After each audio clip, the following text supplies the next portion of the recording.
Jesus said, "Go, sell what you own and give the money to the poor, and you will have treasure in heaven." There was this crazy idea that went around the church. Actually, it's been there since the very beginning.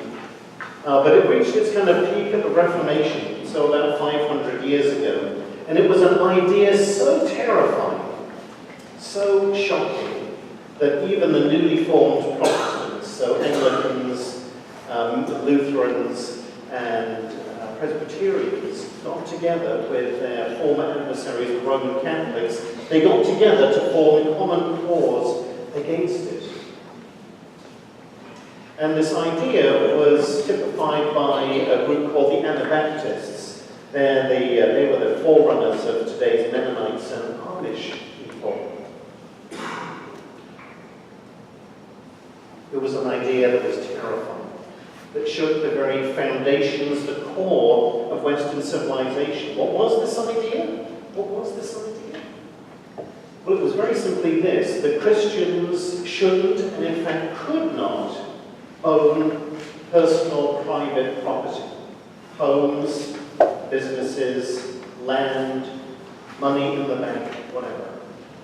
That it was against God's divine law for Christians to own property by themselves. Where did they get this weird idea from? Well, today's gospel is one, or Jesus saying, if somebody asks for your cloak, give them the shirt off your back as well. Or to everyone who asks, give. Most especially in the Acts of the Apostles. And you can look it up when you get home. The story about the first church in Jerusalem and how everybody had everything in common, supposedly. In fact, and here's some homework for you, and if you get the right answer, you get a special prize next week.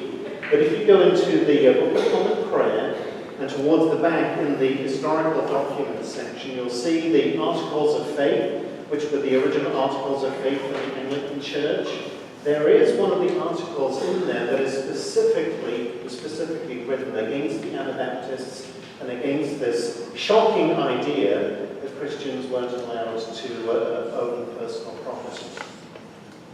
Why was it so shocking? Well, because most Protestants and Catholics had personal property, and some of them quite a lot of it.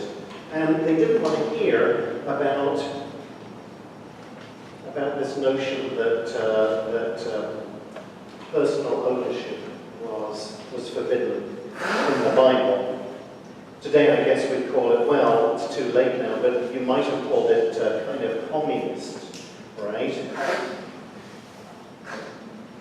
It is a crazy idea. It is a scary idea, isn't it? Yeah.